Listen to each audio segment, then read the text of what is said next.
Balloon ಥರ ಪರ್ಫೆಕ್ಟಾಗಿ ಉಬ್ಬಿ ಬರುವಂಥ ಪೂರಿಯನ್ನು ನೀವು ಕೂಡ ಮನೆಯಲ್ಲಿ ತುಂಬಾ ಸುಲಭವಾಗಿ ಮಾಡಬೇಕಾ?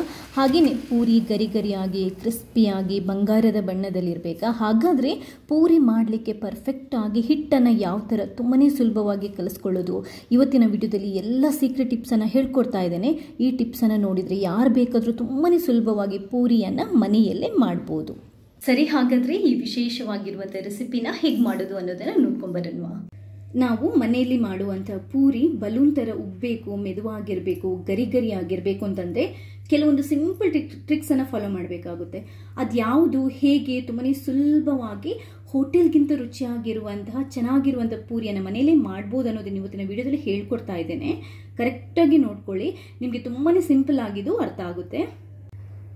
ಈ ಪೂರಿಯನ್ನು ಮಾಡಲಿಕ್ಕೆ ನಾನು 1 ಕಪ್ಪಷ್ಟು ಗೋಧಿ ಹಿಟ್ಟನ್ನು ತಗೊಂಡಿದ್ದೇನೆ.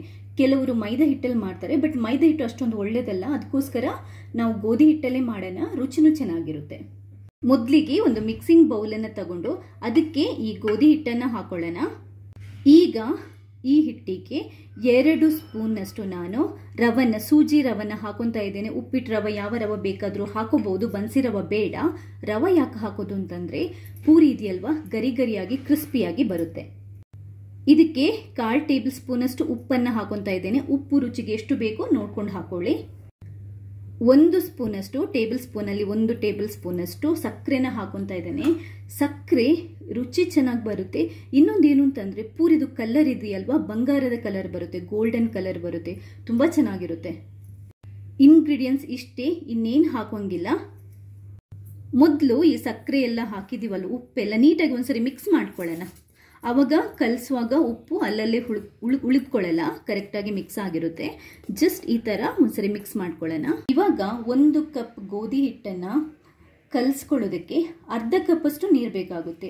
ಅರ್ಧ ಕಪ್ಗಿಂತ ಸ್ವಲ್ಪ ಕಮ್ಮಿನೇ ಬೇಕಾಗುತ್ತೆ, ಬಟ್ ಅರ್ಧ ಕಪ್ಪಷ್ಟು ತಗೊಂಡಿದ್ದೇನೆ ನಾನು. ನೋಡಿಕೊಂಡು ಹಾಕ್ತಾ ಕಲಿಸ್ಕೊಳ್ಳೋಣ. ಮೊದಲನೇ ಟಿಪ್ಸ್ ಏನು ಅಂತಂದರೆ, ನೀರು ಹಾಕೊಂಡು ಕಲಿಸ್ಕೊಳ್ಳುವಾಗ ಎಲ್ಲ ನೀರನ್ನು ಒಟ್ಟಿಗೆ ಹಾಕೊಂಡು ಕಲಿಸ್ಕೋಬೇಡಿ. ಇದರಲ್ಲಿ ಅರ್ಧದಷ್ಟು ನೀರನ್ನು ಮಾತ್ರ ಇವಾಗ ನಾನು ಹಾಕೊತಾ ಇದ್ದೇನೆ, ಸ್ವಲ್ಪ ನೀರನ್ನು ಉಳಿಸ್ತಾ ಇದ್ದೇನೆ. ಫಸ್ಟ್ 1 ರೌಂಡು ನೀಟಾಗಿ ಈ ಹಿಟ್ಟನ್ನು ಒದ್ದೆ ಮಾಡ್ಕೊಳ್ಳೋಣ.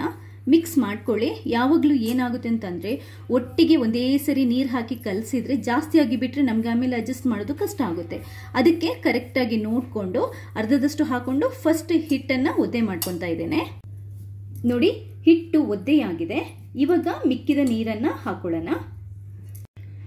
ಇವಾಗ ಉಳಿದಿರೋ ನೀರನ್ನು ಹಾಕೊತಾ ಇದ್ದೇನೆ. ಬೇಕಾದರೆ ಇದರಲ್ಲಿ ಕೂಡ ಸ್ವಲ್ಪ ಉಳಿಸಿ, ಯಾಕಂತಂದರೆ ಜಾಸ್ತಿ ಆಗ್ಬೋದು. ಇಲ್ಲ ಹಾಕಬೇಡಿ, ನೋಡಿಕೊಂಡು ಮಾಡಿ. ಈಗ ಇದನ್ನ ನೀಟಾಗಿ ನಾವು ನಾದ್ಕೋಬೇಕು. ಪೂರಿ ಹಿಟ್ಟನ್ನು ಕಲಿಸುವಾಗ ಇನ್ನೊಂದು ಸೀಕ್ರೆಟನ್ನು ಹೇಳ್ತೀನಿ. ನಾವು ಚಪಾತಿ ಹಿಟ್ಟಿನ ಥರ ತುಂಬ ಹೊತ್ತಿದ್ದನ್ನ ನಾದ್ಕೋಬಾರ್ದು, ಯಾಕಂತಂದರೆ ಪೂರಿ ಮಾಡುವಾಗ ಎಣ್ಣೆ ಜಾಸ್ತಿ ಎಳೆದುಕೊಳ್ಳುತ್ತೆ. ಆದ್ದರಿಂದ ಎಷ್ಟು ಬೇಕೋ ಅಷ್ಟೇ ನಿಧಾನಕ್ಕೆ ಈ ಥರ ನಾದ್ಕೋಬೇಕು. ಕೈಯಿಂದ ಸ್ವಲ್ಪ ನಾದ್ಕೊಂಡ್ರೆ ಸಾಕು. ನೋಡಿ, ಮೆತ್ತಗಾಗುತ್ತೆ ಹಿಟ್ಟು. ನೋಡಿ, ಈ ಹದಕ್ಕೆ ಬಂದಿದೆ. ಹಾಗೆಯೇ ಇನ್ನೊಂದೇನು ಅಂತಂದರೆ, ಆವಾಗಲೇ ಹೇಳಿದಾಗೆ ಪೂರಿ ಹಿಟ್ಟನ್ನು ತುಂಬ ನೀರಾಕಿ ಮೆತ್ತಗೆ ಕಲಿಸ್ಕೋಬಾರ್ದು, ಆಯಿಲ್ ಜಾಸ್ತಿ ಎಳೆದುಕೊಳ್ಳುತ್ತೆ. ಇವಾಗ ಫೈನಲ್ ಆಗಿ ಇದಕ್ಕೆ ಇನ್ನೊಂದು ಸೀಕ್ರೆಟ್ ಇಂಗ್ರೀಡಿಯೆಂಟನ್ನು ಹಾಕ್ತಾ ಇದ್ದೇನೆ. ಅದು 1 ಟೇಬಲ್ ಸ್ಪೂನಷ್ಟು ಕೋಕೋನಟ್ ಆಯಿಲ್.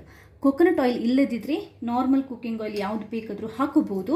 ಕೋಕೋನಟ್ ಎಲ್ಲ ಹಾಕಿದರೆ ಫ್ಲೇವರ್ ತುಂಬಾ ಚೆನ್ನಾಗಿ ಬರುತ್ತೆ, ಪೂರಿ ಕೂಡ ಚೆನ್ನಾಗಾಗುತ್ತೆ. ಹಾಕ್ಕೊಂಡು ಫೈನಲ್ ಆಗಿ ಒಂದ್ಸರಿ ನಾವು ಮೆತ್ತಗೆ ಇದನ್ನ ನಾದ್ಕೊಂಡು ಬಿಟ್ಬಿಡೋಣ.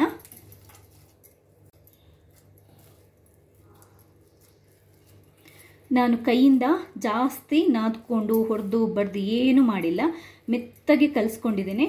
ಪೂರಿನ ಯಾವಾಗಲೂ ಇದೇ ಥರ ಕಲಿಸ್ಕೋಬೇಕು, ಪರ್ಫೆಕ್ಟಾಗಿ ಬರುತ್ತೆ.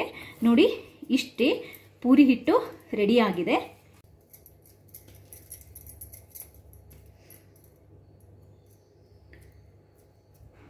ನೋಡಿ, ಹಿಟ್ಟು ಕಲಸಿ ಆಗಿದೆ, ಹಿಟ್ಟು ಮೆತ್ತಗಾಗಿದೆ. ಇವಾಗ ನಾವಿದನ್ನ ನೆನೆಸಿ ಇಡುವಂಥ ಅವಶ್ಯಕತೆನೇ ಇಲ್ಲ. ನಾನು ಯಾವಾಗಲೂ ಏನು ಮಾಡ್ತೀನಿ, ಹಿಟ್ಟು ಕಲಸೋದು, ಡೈರೆಕ್ಟಾಗಿ ಪೂರಿನ ಮಾಡೋದು.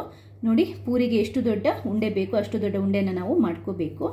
ಇಷ್ಟು ದೊಡ್ಡ ಉಂಡೆ ಸಾಕು, ಇಷ್ಟು ದೊಡ್ಡ ಉಂಡೆ ಸಾಕು. ಉಂಡೆನ ರೌಂಡಾಗಿ ನೀವು ಮಾಡ್ಕೋಬೇಕು, ಕ್ರ್ಯಾಕ್ಸ್ ಇರಬಾರ್ದು. ಇದು ಇನ್ನೊಂದು ಟಿಪ್ಸ್ ನಾನು ಹೇಳ್ತಾ ಇರುವಂಥದ್ದು.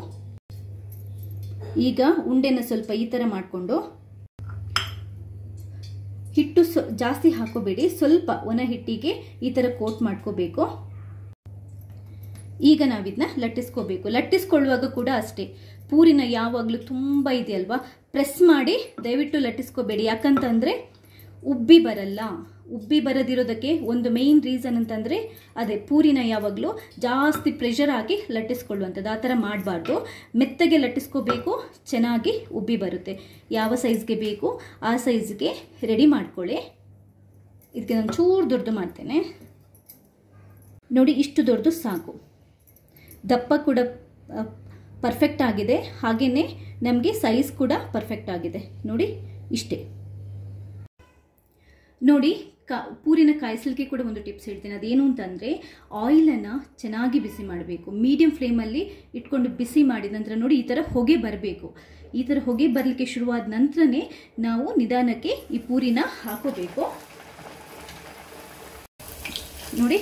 ಒಂದು ಸೈಡ್ ಹಾಕಿ, ಗೊತ್ತಾಗ್ತಿದೆಯಾ ಯಾವ ಥರ ಉಬ್ಬಿ ಬರ್ತಾ ಇದೆ ಅಂತ ನೋಡಿ.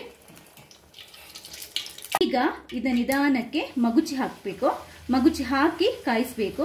ನಿಮ್ಗೆ ಗೊತ್ತಾಗ್ತಾ ಇದೆಯಲ್ವಾ, ಪರ್ಫೆಕ್ಟಾಗಿ ಬಲೂನ್ ಥರ ಪೂರಿ ಉಬ್ಬಿದೆ, ಹಾಗೆಯೇ ನೀಟಾಗಿ ರೆಡಿ ಆಗ್ತಾ ಇದೆ. ನೋಡಿದ್ರೇ ಗೊತ್ತಾಗುತ್ತೆ ನಿಮಗೆ ಯಾವ ಥರ ಪೂರಿ ಬಂದಿದೆ ಅಂತ ನೋಡಿ. ಒಂದ್ಸರಿ ನೀವು ಕಾಯಿಸ್ತಾ ಇರಬೇಕಾದ್ರೆ ಮೇಲ್ಗಡೆಯಿಂದ ಸ್ವಲ್ಪ ಆಯಿಲನ್ನು ಈ ಥರ ಚೆಲ್ಕೊಳ್ಳಿ, ಅಂದರೆ ಈ ಸೌಟಲ್ಲಿ. ಹಾಗೆಯೇ ಉರಿನ ಮೀಡಿಯಂ ಫ್ಲೇಮಲ್ಲಿ ಇಟ್ಕೊಳ್ಳಿ. ಬಟ್ ಫಸ್ಟ್ ಹಾಕುವಾಗ ಉರಿ ತುಂಬಾ ಅಂದರೆ ಆಯಿಲ್ ಚೆನ್ನಾಗಿ ಕಾದಿರಬೇಕು. ಮೀಡಿಯಂ ಉರಿ ಇಟ್ಕೊಂಡೇ ಆಯಿಲನ್ನು ಕಾಯಿಸಬೇಕು. ಕಾದಿರುವ ಎಣ್ಣೆಯಲ್ಲಿ ಪೂರಿ ಚೆನ್ನಾಗಿ ಉಬ್ಬಿ ಬರೋದು. ನೋಡಿದ್ರಲ್ವ ಎಷ್ಟು ಸುಲಭವಾಗಿ ಪರ್ಫೆಕ್ಟ್ ಆಗಿರುವಂಥ ಮೆದುವಾಗಿರುವಂಥ ಪೂರಿಯನ್ನು ತುಂಬಾ ಸುಲಭವಾಗಿ ಮನೆಯಲ್ಲೇ ಮಾಡಿದ್ವಿ ಅಂತ. ಇನ್ನೊಂದು ಏನು ಅಂತಂದರೆ ಇದು ಗರಿ ಗರಿ ಆಗಿರುತ್ತೆ ಕೂಡ, ಹಾಗೆಯೇ ಬಂಗಾರದ ಬಣ್ಣ ಬಂದಿದೆ ನೋಡಿ. ಸಕ್ಕರೆ ಹಾಕಿರೋದ್ರಿಂದ ಕಲರ್ ತುಂಬಾ ಚೆನ್ನಾಗಿ ಬಂದಿದೆ. ತುಂಬಾ ಸಿಂಪಲ್ ಆಗಿದೆ. ರೆಸಿಪಿನ ಟ್ರೈ ಮಾಡಿ, ಖಂಡಿತವಾಗ್ಲೂ ಮರೆಯದೆ ನನಗೆ ನಿಮ್ಮ ಫೀಡ್ಬ್ಯಾಕ್ನ ತಿಳಿಸಿ. ಥ್ಯಾಂಕ್ಸ್ ಎಲ್ರಿಗೂ.